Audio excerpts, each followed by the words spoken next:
SLBC ఘటనా ప్రదేశంలో rescue operations కింద జరుగుతున్నాయి.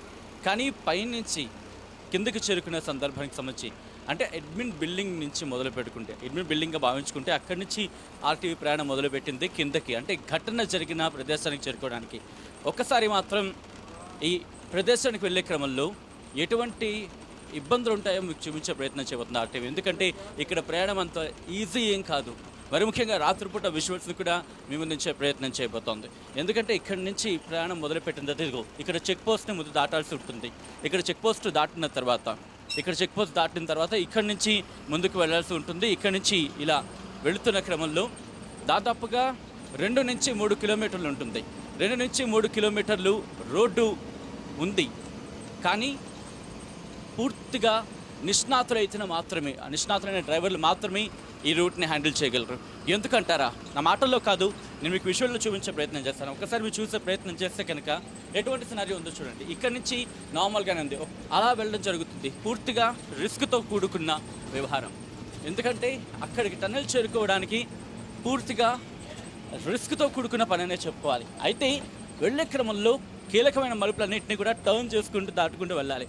పూర్తిగా నిష్ణాతులైన డ్రైవర్లు మాత్రమే వెళ్ళగలిగే ప్రదేశం అని చెప్పుకోవచ్చు. సో ఇవన్నీ కూడా ప్రస్తుతం పగలైతే మాత్రం మీకు నీట్గా కనిపిస్తుంది, విజువల్ ఉంటుంది, ఏం జరుగుతుందో అర్థమవుతూ ఉంటుంది, కీలకమైన మలుపులు ఉంటూ ఉంటాయి. ఇక్కడి నుంచి మీరు చూస్తే అదిగో అదే కృష్ణానదికి సంబంధించి మీరు చూడొచ్చు. సో ఇప్పుడు వరదలు వచ్చే క్రమంలో ఈ కృష్ణానదికి సంబంధించి వరద వస్తే ఆ వరద నీరు గ్రావిటీ ద్వారా ప్రస్తుతం ఈ టన్నెల్ని పూర్తయితే కనుక దీని ద్వారా దాదాపు 40 కిలోమీటర్లకు సంబంధించి మాట్లాడుకునే సందర్భం. అలా నీటిని తరలించేందుకు ప్రభుత్వం అక్కడ ఏర్పాటు చేస్తుంది. ఇదిగో అక్కడ మరి కాసేపట్లో మీరు చూస్తున్నారు ఆ వే, అక్కడికి మనం చేరుకోబోతున్నాం. ఆ వేని చేరుకునే క్రమంలో ఒక్కసారి చూడొచ్చు ఎంత నేరోగా ఉంటుందో రోడ్ అంటే కనుక. ఎంత నేరోగా ఉంటుందంటే కనుక చాలా జాగ్రత్తగా ఇలా చాలా నేరోగా ఉంటుంది మాట, చాలా నేరోగా ఉంటుంది, చాలా జాగ్రత్తగా హ్యాండిల్ చేస్తుంటుంది. కీలకమైన మలుపు ఇదిగో ఇలా ఈ ఎత్తైన కొండ ప్రాంతంలో రోజుకి కొన్ని వందలాది మంది రెస్క్యూ సిబ్బంది ఇంత రిస్క్తో వెళుతున్న సందర్భం. మొత్తం కొండకు సంబంధించి మీరు చూస్తున్నారు, ఆ జర్నీ అంత సాధారణమైనదేం కాదు. పూర్తిగా రిస్క్తో కూడుకున్నది అయినప్పటికీ కూడా పూర్తిగా రిస్క్తో కూడుకున్నది. మీరు చూస్తే కనుక ఇదిగోండి ఎంత నేరగా ఉందో చూడొచ్చు. ఇంత నేరగా ఉన్న క్రమంలో బస్సులో వెళ్ళే క్రమంలో కావచ్చు, వచ్చే క్రమంలో కావచ్చు, మరి ముఖ్యంగా రాత్రిపూట అయితే మాత్రం నిజంగా చెప్పాలంటే చాలా రిస్క్. బట్ ఇంత ఆపరేషన్లో కూడా చాలా జాగ్రత్తగా తీసుకురావడం జరుగుతుంది రెస్క్యూ సిబ్బందిని. చూడొచ్చు, కేవలం బస్సు ఇంకొక మహా అయితే ఒక 2 వీలర్కి సంబంధించి వెళ్ళే అవకాశం ఉంటుందేమో ఒక ట్రిప్లో. సో అటువంటి సినారియోలో ఇక్కడ ఈ ప్రయాణం అనేది సాగుతూ ఉంటుంది. ఈ ప్రయాణం మీరు చూస్తే కనుక ఈ కొండని ఎలా చెక్కారో చూడొచ్చు. ఈ కొండని చెక్కిన తర్వాత పూర్తిగా ఈ కొండని చెక్కింది ఇక్కడ మనకు క్లియర్గా అర్థమవుతుంది. అంటే పరులు కొండ ఏ స్థాయిలో ఉందనేది. ఈ కొండని చెక్కుకుంటూ వెళ్ళిన సందర్భం. ఇక్కడ చాలా జాగ్రత్తగా వెహికల్స్ని తీసుకువెళ్లాల్సిన పరిస్థితి ఉంటుంది. చాలా జాగ్రత్తగా ఇక్కడ మీరు చూడొచ్చు. ఇక్కడ మీకు క్లియర్గా అర్థమవుతుంది ఎటువంటి సిచ్యువేషన్ ఉంటుంది అనేది.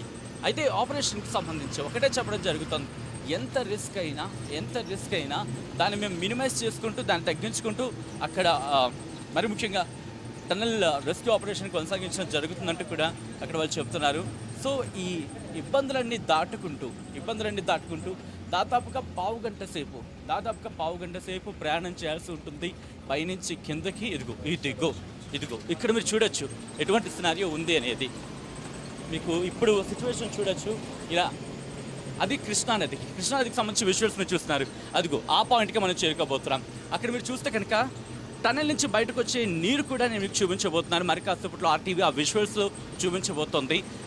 లోపల రెస్క్యూ ఆపరేషన్స్ జరుగుతున్న క్రమంలో అక్కడ నీరు కూడా ఇక్కడికి కృష్ణానదిలోకి వెళుతున్న సందర్భానికి సంబంధించి విజువల్స్ కూడా అదిగో అంత లోతులోకి, అంత డౌన్కి మనం వెళ్ళబోతున్నాం. కొన్ని వందల మీటర్ల ఎత్తులో మనం ఉన్నాం. కనీసం చెప్పాలంటే కనీసం 1 కిలోమీటర్కి సంబంధించి మాట్లాడుకున్న పెద్ద అతిశయోక్తి కాదని చెప్పుకోవచ్చు. మీరు చూస్తే కనుక వీటన్నిటినీ దాటుకుంటూ ఇంత ఎత్తైన ప్రాంతం నుంచి ఇంత నారో రోడ్లో ప్రయాణం చేసుకుంటూ వెళ్తూ ఉంటారు. ఆ కొండకు సంబంధించి మీరు చూస్తున్నారు ఎటువంటి సిచ్యువేషన్ ఉంది అనేది. ఇక్కడ ఆ కొండకు అంటే ఆ ప్రాంతానికి చేరుకోవడానికి మరి ముఖ్యంగా టన్నెల్ ఏర్పాట్లు ఈ రోడ్ని బిల్డ్ చేసుకోవడం జరిగింది, ఈ రోడ్ని ఏర్పాటు చేసుకోవడం జరిగింది. ఒకసారి మీరు చూడొచ్చు, పూర్తిగా నిష్ణాతులు అయిన వాళ్ళు మాత్రమే, పూర్తిగా నిష్ణాతులు అయిన వాళ్ళు మాత్రమే ఇక్కడ వచ్చే సందర్భం ఉంటుంది. ఒకసారి చూడొచ్చు, అదిగో కృష్ణానదికి సంబంధించి ఒక్కసారి బస్సుకి అలాగే కొండకి ఆ డిఫరెన్స్ చూడండి. మహా అయితే ఒక 5-10 అడుగుల డిఫరెన్స్. అంటే పూర్తిగా ఆ నారో చూసుకుంటే కనుక అదిగో పక్కనే కృష్ణానది. మనం మరి కాసేపట్లోని టనెల్కి చేరుకోబోతున్నాం. టనెల్కి చేరుకుంటున్న ఆ విజువల్స్ మీరు చూస్తున్నారు. పూర్తిగా మాత్రం ఇక్కడ సిచ్యువేషన్ని అదిగో మీకు మళ్ళీ కొండకు చూసే ప్రయత్నం చేస్తే పొరలుగా కనిపిస్తోంది ఇక్కడ. సో ఆ పొరల నుంచి నీటి ఊట అనేది అదిగో మీరు అక్కడ చూడొచ్చు. అదిగో నీరు బయటకు వస్తున్న విజువల్స్ మీరు చూడొచ్చు. టనెల్ నుంచి ఆ రెస్క్యూ ఆపరేషన్ నుంచి ఆ నీరు ఉబికి వస్తున్న నీటి ఊట బయటకు వస్తున్న ఆ విజువల్స్ మీరు చూస్తున్నారు. మళ్ళీ కృష్ణానదిలోకి పంపించడం జరుగుతోంది. ఎప్పుడైతే ఇక్కడ కృష్ణానదికి సంబంధించిన వరదలు వస్తాయో బహుశా అక్కడి నుంచి సొరంగ మార్గం ద్వారా నీటిని పంపించే అవకాశం ఉంటుంది. బట్ ఆ నీరు ఊట అంటే నీటి ఊటను మోటార్లతో తోడి కృష్ణానదిలోకి వదులుతున్న విజువల్స్ మీరు చూస్తున్నారు. మొత్తానికి మనం టన్నెల్ ఆ ఘటన జరిగిన ప్రదేశానికి మరి కాసేపట్లోనే చేరుకోబోతున్నాం. రెస్క్యూ ఆపరేషన్స్ అయితే మాత్రం పూర్తి స్థాయిలో స్పీడప్ అవుతున్నాయి. ఇప్పటికే ప్రభుత్వం విషయాన్ని చాలా సీరియస్గా తీసుకుంది. ముఖ్యమంత్రి కూడా ఇక్కడికి చేరుకొని ఆపరేషన్కి సంబంధించి ఆ ఎక్స్పర్ట్స్ మాట్లాడారు. వాళ్ళందరూ కూడా దీనికి సంబంధించి పూర్తిగా తమ ప్రణాళికతో ముందుకు వెళుతున్న సందర్భం. ఒకసారి పూర్తిగా మనం టనెల్కి సంబంధించి టనెల్ దగ్గరికి వెళ్ళే ప్రయత్నం చేస్తున్నాం. సో ఇక్కడ కూడా డైరెక్ట్గా టనెల్లోకి అడుగుపెట్టే సందర్భానికి సంబంధించి టనెల్లోకి అడుగుపెట్టే కన్నా ముందు ఇక్కడ కూడా చెక్ పోస్టులు ఉంటూ ఉంటాయి. ఆ చెక్ పోస్టులు అయిన తర్వాత మాత్రం ఇక్కడ వాళ్ళు క్లారిటీ తీసుకున్న తర్వాత వాళ్ళు మాట్లాడుకున్న తర్వాత అప్పుడు లోపలికి వెళ్ళడం జరుగుతూ ఉంటుంది. సో మరి కాసేపట్లో మనం చేరుకోబోతున్నాం. మరి ముఖ్యంగా entrance point security check post దగ్గర ఉన్నాం. సెక్యూరిటీ చెక్ పోస్ట్ దాటేసాం. మరి కాసేపట్లో టన్నెల్ ఘటన జరిగిన ప్రదేశానికి చేరుకోబోతున్నాం. సో మొత్తంగా చూస్తున్నారు కదా, ప్రతి క్షణం ఇక్కడ టన్నెల్కి చేరుకునే సందర్భంలో అక్కడ ఎటువంటి వే ఉంది, ఎలా ఉంది, ఎటువంటి క్లిష్ట పరిస్థితులు ఉన్నాయి, వాటిని ఎలా ఆ రిస్క్ని తగ్గించుకుంటూ ఎలా ముందుకు వెళుతోంది రెస్క్యూ టీం. అలాగే దాంతోపాటు రెస్క్యూ ఆపరేషన్కి సంబంధించి ఇక్కడ నుంచి ప్రతి అడుగు ఇక్కడ అడుగు పెట్టిన దగ్గర నుంచి ఎన్ని సవాళ్ళు ఎదురైనా, ఎన్ని సవాళ్ళు వచ్చినా సరే వాటిని తగ్గించుకుంటూ ఆ రిస్క్ని క్యాలిక్యులేట్ చేసుకుంటూ ముందుకు వెళుతున్న సందర్భం. మరి కాసేపట్లో మనం అక్కడికి చేరుకుంటున్నాం. ఇదే ఆ ఘటన జరిగిన ప్రదేశం. ఇక్కడ నుంచి 12 నుంచి 14 కిలోమీటర్లకు సంబంధించి ఉంటుంది. మరి కాసేపట్లో మనం ఇక్కడ దిగబోతున్నాం. సో మొత్తంగా అయితే మాత్రం ఎస్ఎల్బీసీ ఘటనా ప్రదేశానికి చేరుకుంది ఆర్టీవీ.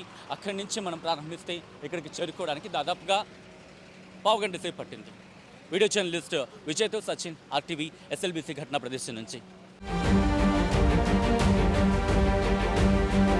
మరిన్ని వీడియోస్ కోసం ఛానల్ ని సబ్స్క్రైబ్ చేయండి. లేటెస్ట్ అప్డేట్స్ కోసం వాట్సాప్ ఛానల్ ని ఫాలో అవ్వండి. ఆ లింక్ డిస్క్రిప్షన్ లో ఉంది.